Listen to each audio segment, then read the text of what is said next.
अस्सलाम वालेकुम नाजरीन, आज मैं आपको डायबिटीज़ के ताल्लुक से बताने वाला हूँ। डायबिटीज़ 5 में से 1 आदमी को होता है और अगर आप देखा जाए बहुत सारे लोग बड़ी तेज़ी से इसके अंदर मुब्तला होते जा रहे हैं और ख़ास करके नौजवान। एक ज़माना था जिसमें 70 साल के बाद या 80 साल के बाद जो है ये बीमारी पैदा होती है, मगर आज के जो नौजवान हैं जिसको 25 साल 30 साल है वो भी डायबिटीज़ का शिकार हो रहे हैं। और ऐसा भी होता है कि किसी को अगर एक मर्तबा डायबिटीज़ हो जाए तो ज़िंदगी भर वो दवाएं खाना शुरू कर देते हैं। आज मैं आपको मोटी मोटी बातें डायबिटीज़ के बारे में बोलूँगा और बहुत सारे लोग सवाल करते हैं कि डॉक्टर साहब मुझे ऐसी तरकीब बता दें कि डायबिटीज़ से मैं हमेशा के लिए छुटकारा पा लूँ। क्या ये मुमकिन है कि जो है दवाओं के बगैर भी जो है डायबिटीज़ से हम कंट्रोल कर सकते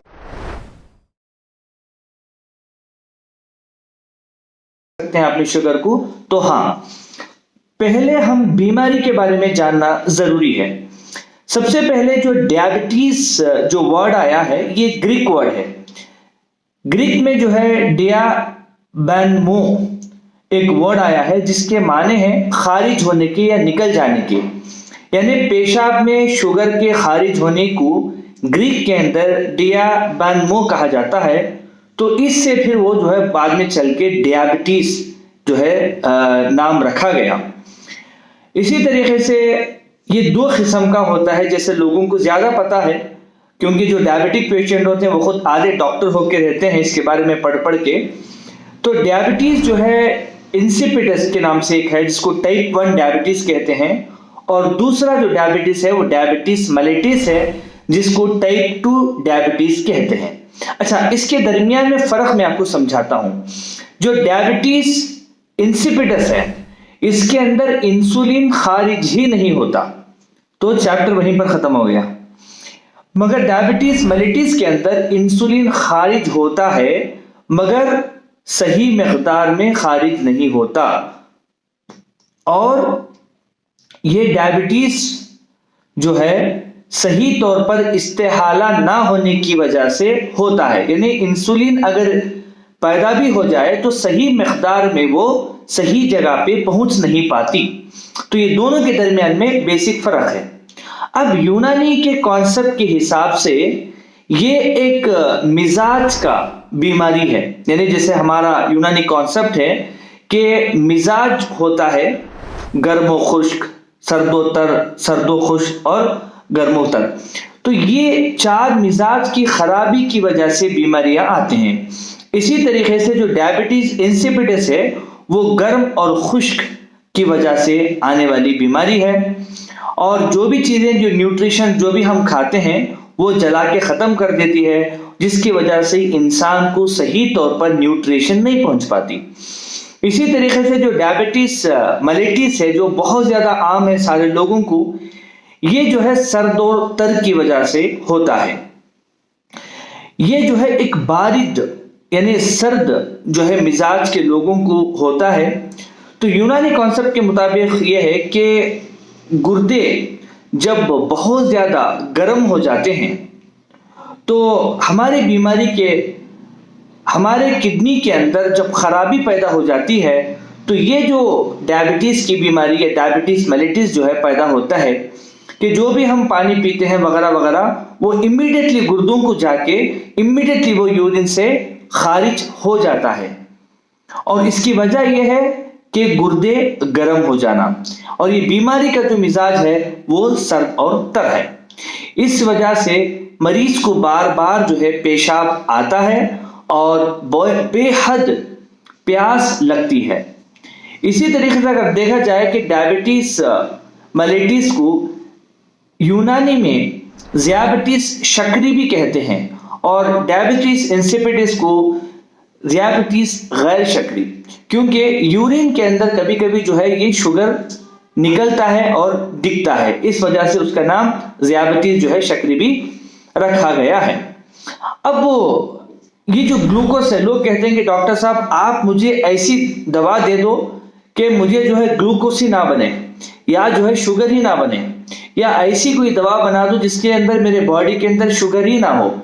तो पहले आपको मैं एक चीज समझाता हूं कि शुगर ये बेहद जरूरी है, ग्लूकोज बेहद जरूरी है हमारे बॉडी के लिए, क्योंकि हम जो भी खाते हैं, जो भी पीते हैं, जब उसके अंदर शुगर रहेगा, शुगर ही जो है ग्लूकोज से ग्लाइकोजन में कन्वर्ट होता है और फिर वो एनर्जी में तब्दील होता है, जिसके जरिए से हम बात करते हैं, हम चलते फिरते हैं, हम सारे जो है दिन और रात के काम करते हैं, वो जो है एनर्जी की वजह से ही होता है। यानी हमारे बॉडी के अंदर ग्लूकोज बेहद जरूरत है, हम कंप्लीट इसको खत्म नहीं कर सकते। हाँ, अगर ये बहुत ज्यादा बढ़ जाता है तो ये बाद में क्या करता है, हमारे अंदर धीरे धीरे जब शुगर लेवल बढ़ जाता है तो एक के बाद जो है गुर्दों को, जिगर को, यूरिनरी ब्लैडर को हर किस्म से कमजोर करता है और बाद में धीरे धीरे फेल करना जो है शुरू कर देता है।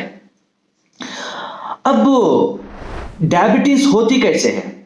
खासकर मॉडर्न तरीके में पैनक्रियास का बड़ा रोल है, मगर पैनक्रियास के बारे में अगर हम डीप स्टडी करते हैं तो सिर्फ पैनक्रियास जो है सिर्फ इंसुलिन ही खारिज नहीं करती, क्योंकि पैनक्रियास एक ऐसा ग्लैंड है जो एक्सोक्राइन भी है और इंडोक्राइन भी है, यानी वो बाहर भी जो है हार्मोन को खारिज करती है और अंदर भी हार्मोन को खारिज करती है। तो बाहर क्या करती है उसके बारे में आपको शॉर्ट में समझाता हूं। तकरीबन 99% जो हार्मोन जो पैनक्रियास से खारिज होते हैं वो डाइजेस्टिव एंजाइम है, यानी हजम करने के लिए जो एंजाइम जरूरी है वो पैनक्रियास से 99% प्रोड्यूस होता है। ये बहुत सारे लोगों को नहीं पता और खासकर बहुत सारे डॉक्टर्स को भी जो है ये चीज का पता नहीं होता। वो सिर्फ पैनक्रियास के माने इंसुलिन पे जाते हैं, बल्कि पैनक्रियास का जो बड़ा फंक्शन है, जो कि जो एक्सोक्राइन जो फंक्शन है, वो डाइजेस्टिव की जो एंजाइम्स को खारिज करता है। इसी तरीके से डायबिटीज का जो एंडोक्राइन सिस्टम है जो अंदर खारिज करता है, वो उनमें से एक जो है इंसुलिन भी है, जो कि उसका काम सिर्फ 1% है। इससे बात यह मालूम होती है कि सिर्फ इंसुलिन का कम प्रोड्यूस होना ही डायबिटीज की वजह नहीं है, बल्कि इसके बहुत सारे वजह हैं। खासकर जो है पेट की खराबी की वजह से भी जो है ये बीमारियों के अंदर अलग अलग किस्म के अलामत जाहिर हो सकती हैं। अब मैं आपको बताता हूं कि ये डायबिटीज का रीजन क्या है, क्यों आता है। पहली बात यह है कि ओबेसिटी। जब हम खाने के अंदर बेएहतियाती करते हैं तो बहुत ज्यादा फैट जब हमारे बॉडी के अंदर जमा होना शुरू हो जाता है तो ये बाद में चल के ग्लूकोज को और इंसुलिन को डिस्टर्ब करता है, जिसकी वजह से ओबेसिटी आती है। इसके अलावा स्ट्रेस, जब हम बहुत ज्यादा जो है स्ट्रेस लेते हैं तो भी जो है हमारे बॉडी के अंदर जो है प्रॉब्लम क्रिएट होके बाद में डायबिटीज होता है। वो कैसे होता है मैं आगे की वीडियो के अंदर में बताता हूं। और तीसरा जो है जहरीले मवाद का हमारे बॉडी के अंदर जमा हो जाना, जिसको कहते हैं टॉक्सिन ओवरलोडेड। मैं कुछ दिन के पहले YouTube के अंदर एक वीडियो अपलोड किया हूं कि are you loaded with toxin बोल के, वो जरूर आप देखिए। उसके अंदर मैंने सब कुछ समझाया है कि हमारे बॉडी के अंदर जहर कैसे जमता है।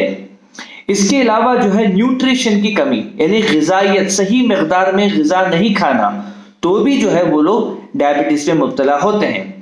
और लाइफ स्टाइल की चेंजेस, जैसा एक ही जगह बैठे रहना, कंप्यूटर पे ज्यादातर बैठा रहना, मोबाइल पकड़ के बैठा रहना, वॉकिंग का कम करना, एक्सरसाइज का कम करना, तो ये भी जो है, या एक जगह पे लेटा रहना, सोता रहना, ये लाइफ स्टाइल, दिन में जो है सो जाना और रात में जो है जागना, इससे भी जो है डायबिटीज होता है।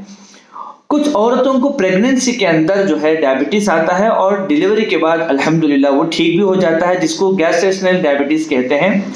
इसके अलावा फैमिली हिस्ट्री के अंदर अगर माँ बाप को भी जो है डायबिटीज है तो बहुत ज्यादा चांसेस हैं कि बच्चे को भी डायबिटीज हो। यूनानी कॉन्सेप्ट के हिसाब से गुर्दे की गर्मी की वजह से पैदा होने वाली एक बीमारी है। जब गुर्दे जो है अपना अमल सही तौर पर करते हैं तो शुगर लेवल भी नॉर्मल आ जाती है। अब मैं आता हूं सल्यूशन की तरफ कि क्या हमें करना चाहिए ऐसे वक्त में कि अगर हमें डायबिटीज आ गया हो या हम डायबिटीज से बचना चाहते हैं। पहली बात डाइट, क्योंकि जो हम खाते हैं वही बीमारी है और जो हम खाते हैं वही सेहत है। तो जो हम खाएंगे वही आपको जो है जहर फैलाएगा या दवा के तौर पर काम करेगा। सबसे पहले जो है जब हमारे बॉडी के अंदर फैट बढ़ जाता है तो फैट क्या करता है, इंसुलिन को डिस्टर्ब करता है और जिसकी वजह से डायबिटीज होती है।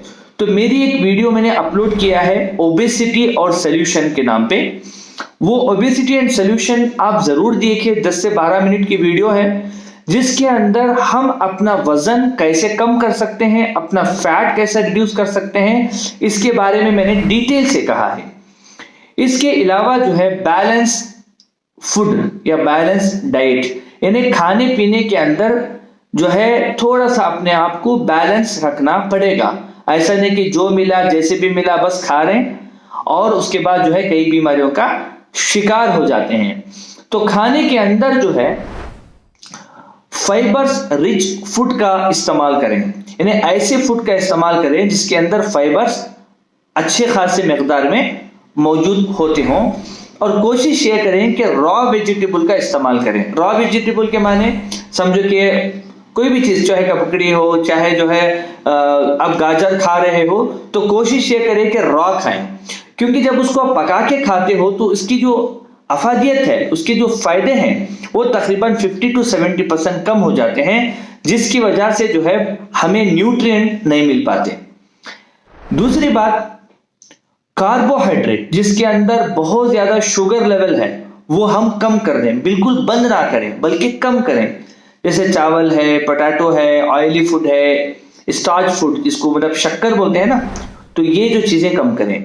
बहुत सारे लोग मुझे पूछते हैं कि डॉक्टर साहब शक्कर अवॉइड करना है क्या, और कई लोगों को जब मैं बोलता हूं कि डायबिटीज है तो कोई मसला नहीं, आप फ्रूट खाइए, वो कहते हैं कि डॉक्टर साहब खजूर में इतना शक्कर है, आम में इतना शक्कर है, बनाना में इतना शक्कर है और जो है अंजीर में इतना शक्कर है। मैं आपको एक बात कहना चाहता हूं, इसको आप गौर से सुनिए। जितने भी कुदरती चीजें हैं, जो नेचुरल फ्रूट्स हैं, वो एक कंप्लीट पैकेज होता है अल्लाह की तरफ से जिसके अंदर ऑल्कलेट बैलेंस होके रहते हैं। मैं आपको एक हदीस सुनाता हूं। अल्लाह के रसूल मोहम्मद सल्लल्लाहु अलैहि वसल्लम फरमाते हैं कि अगर पीने के चीज के अंदर मक्खी गिर जाए, ये तिब्बे नबवी की हदीस है, क्या आप उसको डुबा दें, क्योंकि पहला जो पर होता है जो गिरता है उसके अंदर जहर होता है और अल्लाह ने मक्खी के दूसरे पर के अंदर शिफा रखी है। तो जब हम कोई भी जो है फ्रूट लेते हैं तो एक कंप्लीट जो है नेचुरल ऑल्कोलेट्स उसके अंदर मौजूद रहते हैं। तो ये चीजें खाने से जो है इंशाअल्लाह ताला जो है आपको कोई नुकसान नहीं होगा। आप फ्रूट्स खा सकते हो, आप जो है फ्रूट्स खाइए। डायबिटिक के पेशेंट्स इंशाअल्लाह ताला जो है अगर शुगर लेवल बढ़ेगा तो भी एक आधे घंटे के अंदर फिर से नॉर्मल हो जाएगा और जिसकी वजह से बहुत सारे आपको फायदे भी होंगे। हाँ, जो इंसान बनाए हुए जो मीठी चीजें हैं जैसे शक्कर है, गुड़ है और ये सारे जो चीजें इंसान ने जो बाद में बनाई है, मिठे हैं और जो है हम दुनिया भर के जो मिठे खाते हैं वो आप बिल्कुल अवॉइड करें। नेचुरल शुगर का इस्तेमाल करें, आर्टिफिशियल जो इंसान ने बनाए शुगर उससे आप अवॉइड करें। इसके अलावा जो है अवॉइड करने में जंक फूड जो होता है, आपको पता है जंक फूड क्या क्या है, आप नेट पे सर्च करें आपको पता चल जाएगा। जंक फूड अवॉइड करें और जाहिर सी बात है अल्कोहल मुसलमान तो मोस्टली नहीं पीते हैं। अगर जो है कोई दूसरे लोग मेरे वीडियो देख रहे हैं तो मैं उनको भी एडवाइस करूंगा, अगर शराब पीते हैं तो उसको बिल्कुल छोड़ दें। इसके अलावा जो है हम जो है खाने के अंदर 3 चीजों का जरूर इस्तेमाल करें। एक है फिलफिल दराज जिसको काली मिर्ची कहते हैं या मोटी काली मिर्ची कहते हैं। दूसरा जीरा, तीसरा लहसुन। ये 3 चीजें बहुत ही ज्यादा फायदा करने वाली हैं डायबिटीज के अंदर। इसको आप अपने खाने में इस्तेमाल करें, ऐसा नहीं कि तीनों का आपने नुस्खा बना लिया और शुरू कर दिया, नहीं, बल्कि इसको खाने के अंदर लहसुन को, जीरा को और काली मिर्ची का इस्तेमाल करिए, ये बेहद फायदा करता है। अब दूसरा जो है सोल्यूशन डाइट के बाद स्ट्रेस लेवल। मैंने पहले भी कहा था आपको कि जो स्ट्रेस है, जब हम स्ट्रेस लेते हैं तो हमारे दिमाग से कॉर्टिसोल नामी एक हार्मोन रिलीज होता है जो कि पैनक्रियास से रिलीज होने वाले बीटा सेल्स को डिस्टर्ब करता है। और ये जो बीटा सेल क्या करता है, ग्लूकोज को नॉर्मल रखने में मदद करता है। तो जैसे हम स्ट्रेस लेते हैं तो जो कॉर्टिसोल रिलीज होकर बीटा सेल्स को डिस्टर्ब करता है, जिसकी वजह से ग्लूकोज इम्बैलेंस हो जाता है। तो इसके लिए करना क्या है, एक्सरसाइज करिए, मेडिटेशन करिए, वॉकिंग करिए और अल्हम्दुलिल्लाह दिल खोल के लोगों से बात करिए। इंशाअल्लाह ताला स्ट्रेस ऑटोमेटिकली कम हो जाएगा। और जो है कोशिश ये करें कि 60 मिनट्स सुबह में वॉकिंग करें और शाम में तकरीबन आधा घंटा यानी 30 मिनट्स आप वॉक करें। ये बेहद आपको इंशाअल्लाह ताला फायदा करने वाली चीजें हैं। इसके अलावा जो मैंने आपको कहा था कि हमारे बॉडी के अंदर जहर बहुत सारा भर जाता है, उसको निकालने के लिए क्या करना चाहिए, जैसा हिजामा है, स्टीम है, वॉकिंग है और कुछ ऐसे एंटीऑक्सीडेंट वेजिटेबल्स और फ्रूट्स हैं जिससे हमारी बॉडी की से जो जहर है वो निकलता है। तो जो मैंने टॉक्सिक ओवरलोड की वीडियो है वो आप जरूर देखें, उसके अंदर मैंने सारी चीजें हम फोटोग्राफी के साथ मैंने समझाया है। इसके अलावा जो है बहुत सारे लोग डायबिटीज में अगर मुब्तला हैं और बहुत सारे जो है इंग्लिश मेडिसिन ले रहे हैं और उससे बचना चाहते हैं, तो यूनानी कॉन्सेप्ट के हिसाब से ये गुर्दों की गर्मी को जब तक हम कम नहीं करेंगे, शुगर लेवल जो है हमारा सही नहीं होगा और यूरिन में जो है बार बार जो है ग्लूकोज भी आएगा और जो है बहुत सारे नुकसान होंगे। यूनानी के अंदर जो है गुर्दों को ताकत देने के लिए और जिगर की इस्लाह करने के लिए और जो टॉक्सिक जो चीजें हैं उसको निकालने के लिए भी दवाएं दी जाती हैं। आप एलोपैथिक मेडिसिन के साथ साथ यूनानी मेडिसिन इस्तेमाल करके धीरे धीरे बाद में एलोपैथिक मेडिसिन आप इंशाअल्लाह ताला अवॉइड कर सकते हैं। ये डिपेंड करेगा, आप डॉक्टर से कंसल्ट करें और उसके बाद जो है अल्हम्दुलिल्लाह आप जो है इन फ्यूचर आप स्टेप उठा लें। यूनानी के अंदर कुछ जड़ी बूटियां हैं जिसके बारे में मैं बताता हूं जो डायबिटीज के लिए बेहद फायदा करती हैं। जैसे तुख्मे जामुन यानी जामुन की जो सीड्स हैं वो शुगर लेवल को नॉर्मल करने के लिए बेहद फायदा करती हैं।